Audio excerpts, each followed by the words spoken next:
Welcome back to my channel, guys. Today's video is going to be a perfume collection tour part 1. It is very long, so make yourself a cup of coffee, sit down and get cozy, and I hope that you enjoy.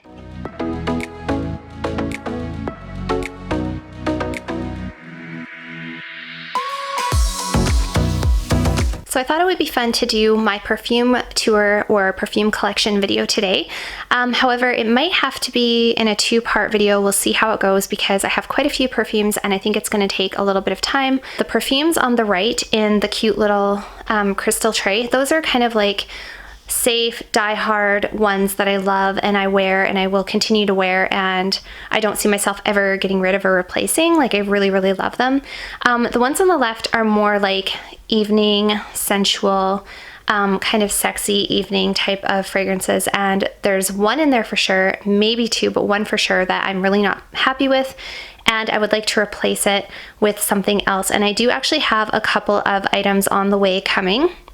It's just that with COVID, of course, everything is taking longer and shipping times are taking longer, and I have actually had an order turned back at the border, like at the US border. So it's a little bit frustrating, but it is coming and it's taking some time. But I have recently found a Canadian website where I could get the perfumes that I wanted to replace the one in here that I'm not really happy with. And yeah, why don't we just get started? So first, I want to give a shout out in not such a great way to one perfume that I'm either going to sell or gift, or I might just keep it there for decor, and that is the Roses de Chloe that you see sitting here. This is the very first Chloe fragrance I ever purchased, and I mostly got it because, first of all, a lot of these were blind buys. This one was a blind buy. Probably not the safest Chloe perfume to buy blindly when you're first starting out. I have smelt the Chloes in the past, and I just remember them smelling very sophisticated, woody, fresh, feminine, just like really easy go-to kind of daytime fragrances. To be honest, it's mostly just a lot of rose. Like, if you don't like rose, you will hate this one. And it's not a very soft, easy to wear, likable, deep rose. There's not a lot going on. It's literally just like some woody notes and some fresh notes and just a ton of rose. And it's very light. It doesn't have a lot of sillage or longevity. I'm pretty much just going to be using it as room spray, I think, or just as a decor piece, to be honest, because I don't think I will ever wear this one. It is really nice. Like, I can't really fault it. It smells really good. It's just probably going to be a better decor piece than anything else. So that's where that one is sitting, away from my actual collection, because I don't plan to ever spray it on myself. So as for some of my favorite fragrances, I keep them either in this really cute little crystal container, which I got from Amazon. It's a little crystal tray. I think it was about $35. Really, really affordable. The bottom is just a mirror. So it's a mirrored glass tray. And I just put these ones in here because I thought they looked good in here. They're not in here necessarily because they're my favorite. They're just ones that looked pretty. I do have another tray coming. It's a little bit of a different style, but when that tray comes, these ones will be in that tray so that they look a little bit more like they're supposed to be there. These ones tend to be a little bit more evening scent, with the exception of the La Vie Belle Eclat, which could go in here. I just don't have any room for it, so right now I'm keeping it back here. But I would like to organize these a little bit better once I get that other tray coming. That should be here Monday, so I'm actually really excited to organize that. So let's just start in no particular order, and we'll just start at the front of the tray.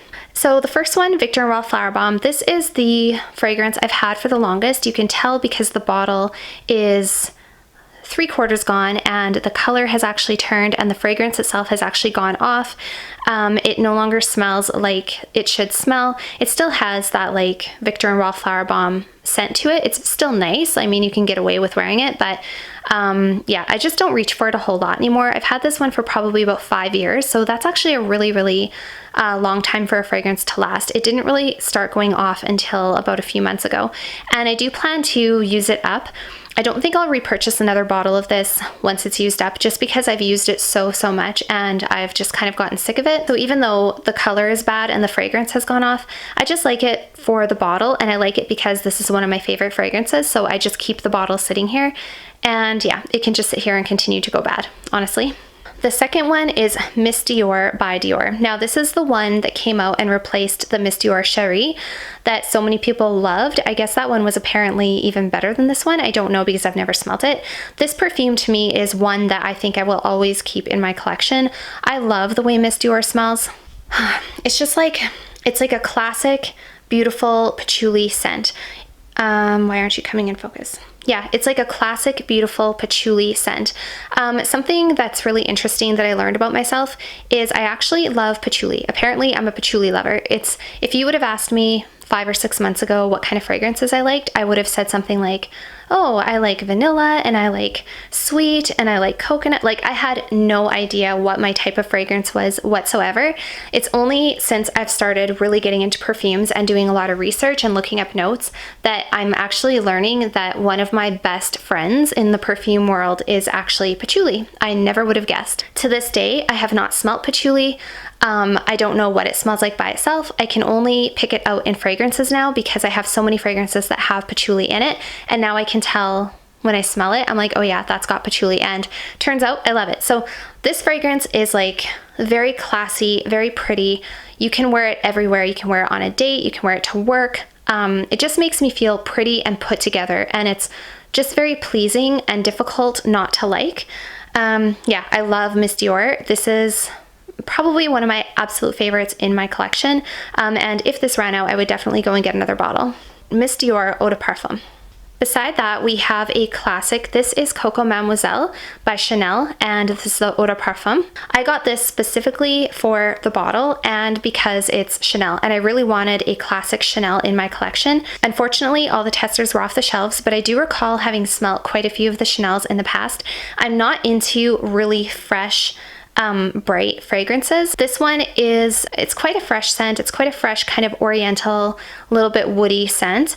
I do like it. I don't know how much I'm gonna wear it. The scent is nice. It's just like a clean, sophisticated, appropriate for the office, appropriate for daytime. I don't think you can really go wrong. It's a nice smelling scent. I think you guys probably know what it smells like. But definitely I just got it because I wanted the bottle and I wanted Coco Chanel sitting on my perfume tray. So yeah, it's kind of an expensive decoration, but yeah, it's just like a soapy, sophisticated, clean lady scent. There's nothing wrong with it, but I don't think I'm gonna grab it and wear it a whole lot, to be honest. Let's move on to one of my favorites. So this is Olympea by Paco Rabanne. This is the only Paco Rabanne fragrance I actually have, and this one was a blind buy, and I just have to smell it again to remind myself because it smells so good. This fragrance, you guys, is basically a salty vanilla oriental scent. And if you would have asked me if I would ever want to wear a perfume that has salt in it, I would have said that sounds stupid, that sounds bizarre, why would I want to have salt in my fragrance? This is honestly so delicious. I love this scent. My boyfriend loves this scent. It's very pungent. I don't know if that's the right word, but it's got a really strong salt scent, and then it's mixed with the vanilla. It's got really good sillage and longevity. It's very strong. It's totally seductive. I think it's designed to be appropriate for day, but you could definitely wear it for the evening for a sexier scent, especially in the summertime. Yeah, I love this one. This is another one of my absolute favorites that I can't wait to wear a ton of this year if I ever get the opportunity to dress up and go out, if this isolation stuff ever goes away. It's just so good. If you guys haven't tried Olympea by Paco Rabanne and you like vanilla fragrances, this is a really fresh, unique take on a vanilla, and it's absolutely delicious and it's really unique, and that's why I like it. The bottle is also really nice as well. This is Erin Hibiscus Palm by the Erin Lauder line. This is one of the most expensive fragrances I have, if not the most expensive fragrance. This one is a really nice tropical, beachy kind of a scent, but it does not smell like suntan lotion. But this is a very classy, sophisticated, luxurious type of tropical scent. It has palm leaf, it has coconut, it's got hibiscus, obviously. This is the type of fragrance that when I smell it, it reminds me of being at a high-end resort, somewhere luxurious and tropical, and that's just what it reminds me of. I'm gonna give it a smell. It's a really beautiful coconutty type of tropical scent. I haven't smelt the Guerlain Terracotta, but I'd really like to. And also, is it Estee Lauder's Bronze Goddess? I'd like to try that one as well. If you guys have tried either Bronze Goddess or Terracotta and you've smelled this one, I would really appreciate if you could compare and contrast a little bit for me your feelings about the three, because I might be in the market for one more summertime scent. This is like, I could only wear this at the beach. I could only wear this in a tropical place during the summer. Absolutely beautiful though, and it's the only kind of tropical scent that I have in my entire collection. Next, we have Gucci Bloom Nettare de Fiori. I hope I'm pronouncing that properly. This perfume is very similar to the original Gucci Bloom, which I'm sure many of you have smelt. It's quite popular. The bottle is kind of iconic. The original Gucci Bloom doesn't have all of the butterflies and all of the leaves. It just simply says Gucci Bloom, and it's got the little black square. And this perfume is absolutely stunning. It is a sweet type of a floral, but it's not sweet in the sense of fruity sweet or gourmand sweet. It's sweet like a floral sweet, and that is because it has honeysuckle in it, and it smells like the nectar of a flower. Like if you were a bumblebee, you would love this. You would love this fragrance because it literally just smells like you want to eat the nectar of the flower. It smells so sweet and so good. The performance isn't super great, as with a lot of florals and a lot of fresher scents. I find I do have to spray quite a bit of this for me to have any kind of sillage and to be able to smell myself. So not super strong, but is really beautiful. It's a gorgeous daytime scent. I could picture myself wearing this out to brunch at a really nice place, wearing a summer dress, maybe a ruffly dress. That's kind of the vibe I get from Gucci Bloom Nettare de Fiori. And this is my favorite flanker out of the Gucci Bloom line as well. Next we have Viktor and Rolf Flowerbomb Dew, and I just took the lid off so that I could give it a smell here. So Flowerbomb Dew is a relatively new flanker of the Viktor and Rolf Flowerbomb line. This fragrance was a blind buy for me. It was recommended to me by the associate at the local drugstore. Thank you to her. This actually smells incredible. When I first sprayed it, I'm not sure what I was expecting, but it is very powdery, and it also does have a bit of a lighter, fresher note. It's kind of a springtime scent. As the name would suggest, they do have a note in here of dewdrop, which I don't know what dewdrop smells like. I would guess it would smell kind of aquatic and green. And there is a little bit of a scent, a little bit of a hint of some sort of aquatic green note, along with that typical Flowerbomb DNA. It's also quite powdery. There is iris in here, and I believe there's musk in here as well. So it is quite powdery, but it's absolutely stunning. It does have pretty good sillage and pretty good longevity. It's very sweet. Honestly, I could probably handle not purchasing the original and just going with this one if the original ran out. So if you guys are on the fence and you're looking for a fairly safe buy, I would say this one hands down is very difficult to dislike. Even my boyfriend likes it. It's perfect for daytime, but it's also got that sexy vibe. Yeah, it's absolutely beautiful. It's actually so beautiful. Like, it's one of my favorite in my collection for sure, and I'm going to try wearing it a lot this summer. Definitely more appropriate for spring, summer, and probably mostly for the daytime, but you could get away with it for like a summer date or something in the evening as well. And the bottle is absolutely stunning. So a little bit of a change of perspective to talk about two other ones that I have in my collection. This is the Narciso Poudree, and this is just Narciso by Narciso Eau de Parfum. So this is kind of the OG, a lot of people have it, pure musky type of fragrance, whereas this one is a little bit lighter. If you've ever smelt Narciso Poudree, this is kind of like a sweet, a little bit more vanilla-y, a little bit more feminine type of a musky, woody scent. It has huge depth, huge projection, good lasting power. It smells incredible. It smells like a soft, powdery, musky, kind of a baby powder, like just feminine, sweet. Yeah, I don't know how to describe it, but it's absolutely gorgeous. If you haven't tried the Poudree, this is also, I think, probably a pretty safe blind buy. This is one I actually sprayed on myself at a boutique, and then I left and I couldn't stop smelling myself, and I had to go all the way back and buy it because I couldn't stop smelling myself.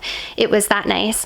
The Narciso by Narciso is a little bit heavier, deeper, less feminine, but make no mistake, it's still a feminine perfume. It's just a little bit heavier and deeper, and it's got very strong woody notes. I love this one. If I could honestly only pick one of the Narcisos between the two that are in my collection at this time, by the way, I love all the Narcisos, but if I could only pick two out of these two, this would be the one that I would pick because it is the most unique and it's the best in its category. Like both of these fragrances are musky, musky and woody, but this one is the best out of the two if you're looking for musky and woody. When you first spray this one, you get a heavy dose of cedar. There is a lot of cedar in this, and for me it was almost too much. I was like, oh my gosh, that's a lot of wood. And that's all I really got. But after a few minutes, after it started to dry down a little bit, what came through in the bottom was just feminine, powdery, seductive, delicious, warm, cozy, musky goodness with those woody undertones. So if you like woody and you like musky and you like smelling sexy, I love this one. It's a huge compliment getter. And yeah, honestly, when this one runs out, I think I will not be repurchasing. I'm just going to stick with the good old fashioned Mr. Narciso. He is so good. He is so good, you guys. You have to try it. Now we can talk about a powerhouse fragrance from the house of Guerlain. And this is Mon Guerlain by Guerlain Eau de Parfum. This is such a nice ladylike fragrance. This was a blind buy. Funny story, I actually purchased it about 3 years ago. Hated it at the time. There was something in it that just, I don't know, it like pierced my nasal passages and I didn't like it. I think it was the lavender. I think at the time I did not have a appreciation for lavender. I think at the time I was more into just the sweeter, more vanilla-y type of scents. But Mon Guerlain is basically a powdery vanilla floral with a heavy dose of lavender. That being said, it is mature, cozy, sophisticated, sexy, feminine. It is absolutely gorgeous. It smells the way the bottle looks. It smells kind of regal. It smells kind of luxurious. It smells like money. It smells well done. Yeah, it's just absolutely beautiful. It's got really good sillage as well. 1 or 2 sprays is all you really need of this, especially on your clothing. You will smell yourself for hours if you get too much of this on your clothes. Yeah, it's beautiful. Apparently men really like it. I don't know. I wore it one evening around my boyfriend and he didn't say too much, but I had also been spraying all of my other perfumes that day. So I think his nose was confused. But Jeremy Fragrance, if you guys are familiar with him, describes this perfume as being the perfect wife fragrance. I don't know. I'm going to have to confirm that with my boyfriend and see if he agrees. But yeah, I really love this scent. This is one of the only ones I've ever smelt from Guerlain, to be honest. I do have one more Guerlain coming in the mail. It's more of an evening scent, so I'll show that to you guys when it comes. But this one definitely I recommend. I think every woman should have this in their collection. It is absolutely sultry, delicious, feminine goodness. Okay, so let's talk about Valentino Donna. This bottle is absolutely stunning. Usually it is pink, like usually the juice inside is pink. I don't know why it's kind of, like it's a little bit pink, but it's quite clear to me, but that's okay. I bought this because I've actually had it in my collection before and I remember really liking it, and then I just kind of got away from it and I wanted it back because I remember it being such a sophisticated, gorgeous scent, and also the bottle is really beautiful and I knew it would look really pretty sitting with all of my other perfumes. Valentino Donna is basically a mature, womanly, sexy kind of a scent. This fragrance is actually a floral, but it has notes of leather. When you first initially spray this, it kind of catches you off guard a little bit as being quite tart and quite powdery with the iris and the bergamot, but the dry down is where the magic happens. The dry down is absolutely gorgeous. You get a little bit of that leather, not too much. It's done very classily, it's done very lightly, it's very wearable. And then you get the vanilla and the patchouli. This would make a great Mother's Day gift, by the way. Valentino Donna gift set. It's just really a beautiful fragrance. It's classy. It would be difficult not to like. It's not too strong, and yet it does have pretty good lasting power. So yeah, I really recommend Valentino Donna. It is a classic. Okay, so we only have 3 left in this container here. We'll see if we get to the other ones today. I might have to do a separate video for them. My voice is getting a little bit raspy, so bear with me. Let's talk about a very popular fragrance that some people are going to roll their eyes at. That's okay, I can take it. This is La Vie est Belle by Lancome. This is one of the #1, if not the #1 best-selling women's fragrance on the market today. It has 1 million flankers, and it is just so well done. I don't think you can come up with a concoction that matches the well-doneness of this fragrance. I love this. It is very sweet. It's very vanilla. I feel like it's sophisticated. Even though it's overworn, I know a lot of people wear it, it still is like the ultimate woman fragrance. It smells so good. It's so flattering. The dry down on the skin is absolutely stunning. If I wear this, I know that I'm gonna smell good. This is like a go-to. It's kind of like the Miss Dior. If I'm going out on a date or going out in general and I just want to smell good and I don't want to have to be too fussy about it, these are the two that I'm going to contemplate. I'm either going to wear Miss Dior or I'm going to wear La Vie Belle, because both of them are just, can't go wrong, beautiful, sophisticated women's fragrances.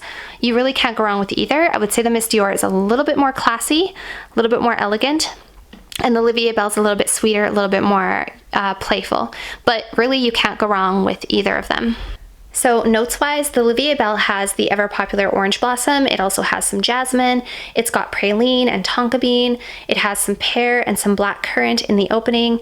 And it does have quite a bit of powderiness. It has a little bit of patchouli in the base. Me and my patchouli, I love patchouli. Yeah, this is a hot seller for a reason. I know a lot of people kind of roll their eyes at La Vie Belle because it's so overdone and so overworn and everybody has it and so last season and not unique and on and on and on. People will really give you a lot of flack for La Vie Belle, but you really just can't go wrong with it. It is so gorgeous. Now let's talk about one that I bought only for the bottle. I specifically bought this fragrance because I saw the bottle and fell in love with it and had to have it. It is Oscar de la Renta Bella Rosa Eau de Parfum. How gorgeous is this bottle? It's rose gold and light pink. It is absolutely stunning. I got it because I knew it would be pretty sitting on my counter. I did do a little bit of research. Also, the price point on this was really good. I did do a little bit of research because there's a couple of different flankers. There's the Bella Blanca and there's the Bella Essence. I actually tried the Bella Essence in a sample and was not really impressed with it, to be honest.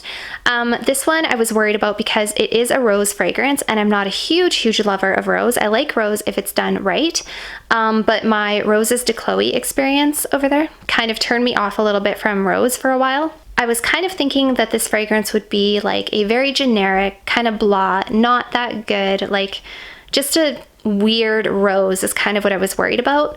But actually, you guys, I'm so impressed with this fragrance.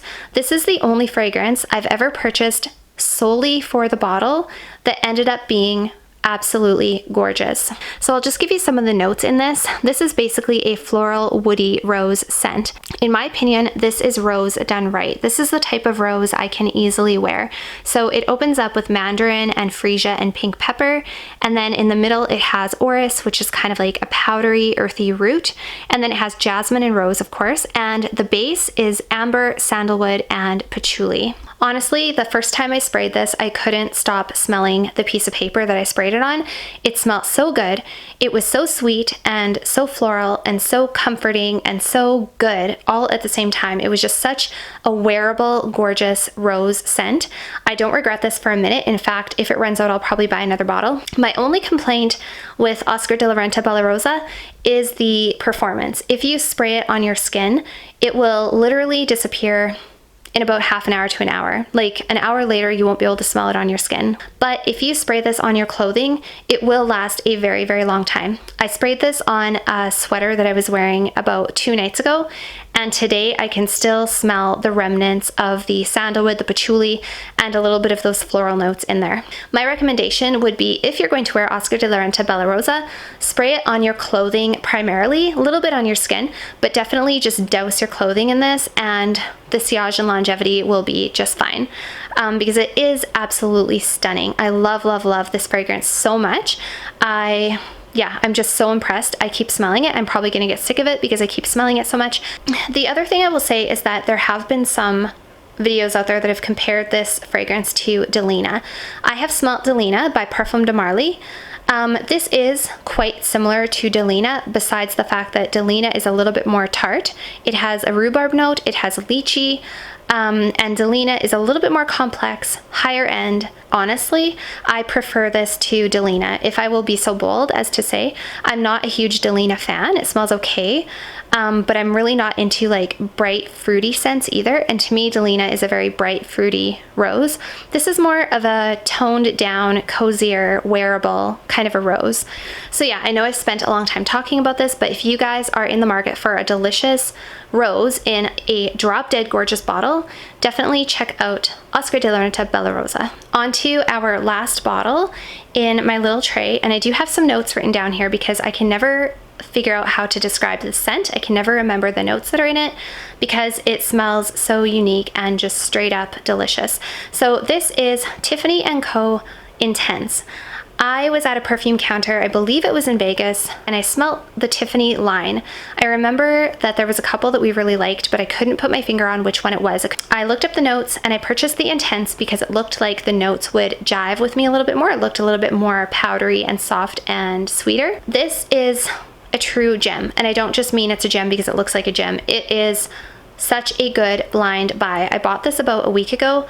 I am in love. It's a little bit expensive, but if you like sweet, feminine, glamorous type of fragrances with florals and a little bit of musk and a little bit of vanilla and a little bit of pear, you would love this fragrance. It is absolutely stunning. I will put the notes on the screen for you. By the way, when you first spray this, it is a little bit fresh, like a tiny bit fresh. There's mandarin leaf and pear and pink pepper, but then it's kind of a linear fragrance. You get that sweetness and you get the dry down almost instantly.